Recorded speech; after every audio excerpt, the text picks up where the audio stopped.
আসসালামু আলাইকুম রহমতুল্লাহ। ভাবুন, একজন মানুষ সকালে স্ত্রী সন্তানের মুখে হাসি দেখে বাড়ি থেকে বের হয়ে গেলেন। উদ্দেশ্য একটাই, সারাদিন অটোরিকশা চালিয়ে পরিবারের জন্য দুমুঠো ভাতের ব্যবস্থা করা। কিন্তু মাঝরাত হয়ে যায়, রাত ভোর হয়ে যায়, তিনি আর বাড়ি ফেরেন না। পরদিন পরিবারের লোকজন খোঁজ নিয়ে জানতে পারে তিনি আর বেঁচে নেই। তার অটোরিকশাটি ছিনতাই করে তাকে হত্যা করে ফেলে রাখা হয়েছে কোনো জঙ্গলে, কোনো ধান খেতে। দুঃখজনক হলেও সত্য, আমাদের শেরপুর জেলায় এই ধরনের ঘটনা অহরহ ঘটতেছে, বারবার ঘটতেছে। 2022 সালে ঝিনাইগাতীর দুধনৈর রফিক মিয়া পরিবারের সদস্যদের জন্য 2 মুঠো ভাতের ব্যবস্থা করতে অটোরিকশা নিয়ে বের হয়ে গিয়েছিলেন। 2 দিন পর তার লাশ পাওয়া যায় পাহাড় থেকে। কারণ একটাই, সে তার একমাত্র আয়ের পথ অটোরিকশা ছিনতাইকারীদের হাতে সহজে তুলে দিচ্ছিল না। সামান্য একটা অটোরিকশার লোভে ছিনতাইকারীরা তাকে হত্যা করে পাহাড়ে ফেলে গিয়েছিল। 2023 সালের এপ্রিলে শেরপুর সদর উপজেলার খনুয়ার উজ্জ্বলকে হত্যা করে শুধুমাত্র এই একটা অটোরিকশার জন্য। পরদিন তার গর্ভবতী স্ত্রী তার মৃত স্বামীর লাশ থানার থেকে বুঝে নেয়। 2023 সালের সেপ্টেম্বরে ঝিনাইগাতীর বনগাঁয়ের আরব আলীর ভাগ্যে একই ঘটনা ঘটে। রাতে ভাড়ার কথা বলে তাকে নিয়ে যেয়ে তার অটোরিকশা ছিনতাই করে তাকে হত্যা করে ফেলে যায়। গত বছর 2025 সালে শেরপুর সদরের বাজিত খিলার আব্দুল লতিফকে হত্যা করে ধান খেতে ফেলে গিয়েছে শুধুমাত্র একটা অটোরিকশার জন্যে।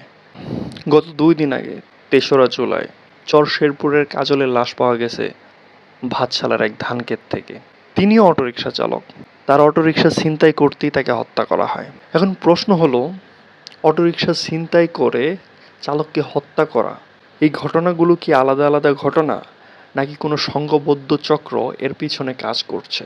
ঘটনাগুলো যদি আপনি বিশ্লেষণ করেন, দেখবেন ঘটনাগুলো প্রায় ঘুরে ফিরে একই ধাঁচের, শুধু ভুক্তভোগীর নাম পাল্টাচ্ছে, একের পর এক চালককে খুন করা হচ্ছে। একটি অটোরিকশা চুরি বা ছিনতাই করার পর সেটি তো আর বাতাসে মিলিয়ে যায় না, সেটি কোথাও না কোথাও বিক্রি করা হয় অথবা লুকিয়ে রাখা হয়, কিংবা দেখা যায় তার যন্ত্রাংশ খুলে আলাদা আলাদা করে বিক্রি করা হচ্ছে।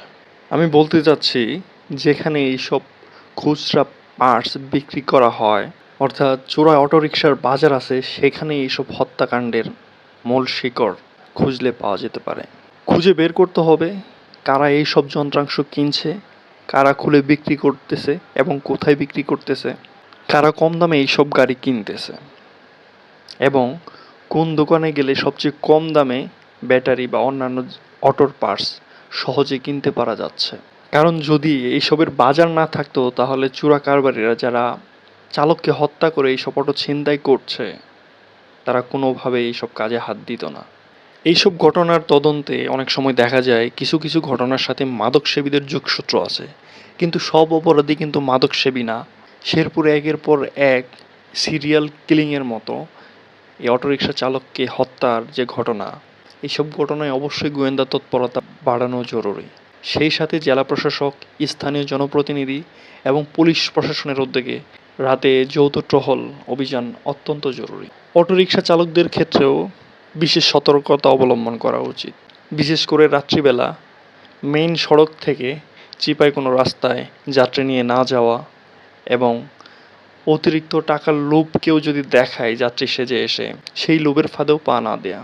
সবচেয়ে বেশি যে জিনিসটা ভালো হয় সেটা হলো অপরিচিত রাস্তায় যাত্রী নিয়ে না যাওয়া।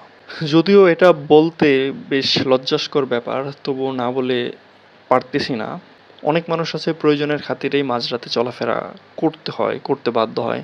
যেমন দেখা যায়, আমি অনেক সময় ঢাকা থেকে শেরপুর গিয়ে পৌঁছাতে রাত 12টার বেশি হয়ে যায়।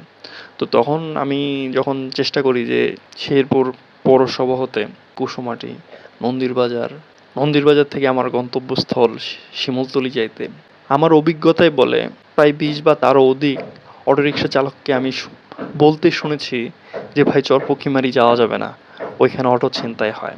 তো আমি খোঁজ নিয়ে জানতে পেরেছি চরপক্ষীমারি পুরাদোকান ডাইভারশন এবং সাতপাকিয়া ব্যাঙ্গের মোড় এবং আমতলির মাঝামাঝি জায়গা থেকে অটো ছিনতাই এবং অটোর যাত্রী থেকে ছিনতাই করার ঘটনাটা খুব বেশি। তারপর চরমচারিয়া ইউনিয়নে 3 রাস্তার মোড় থেকে কৃষ্ণপুরের দিকে যে রাস্তা চলে গেছে, সেখান থেকে ছয়গিরিপাড়া মধ্যবর্তী স্থানে এই জায়গাটিতেও ছিনতাইয়ের ঘটনা ঘটছে বলে আমি শুনতে পেয়েছি। তারপর লছমনপুর ইউনিয়নে কুসুমাটি বাজারের আগে জমশেদ আলী কলেজ থেকে রোজবার্গ অটো রাইস মিল পর্যন্ত এই জায়গাটিতে ছিনতাইয়ের ঘটনা ঘটতেছে। এই ভিডিওটি শেরপুর অটোরিকশা চালক ভাইদের জন্য। যারা আমার কথাগুলো শুনছেন, শেরপুর আর কোথায় কোথায় এরকম ছিনতাই প্রবণ এলাকা রয়েছে অবশ্যই কমেন্টে জানাবেন।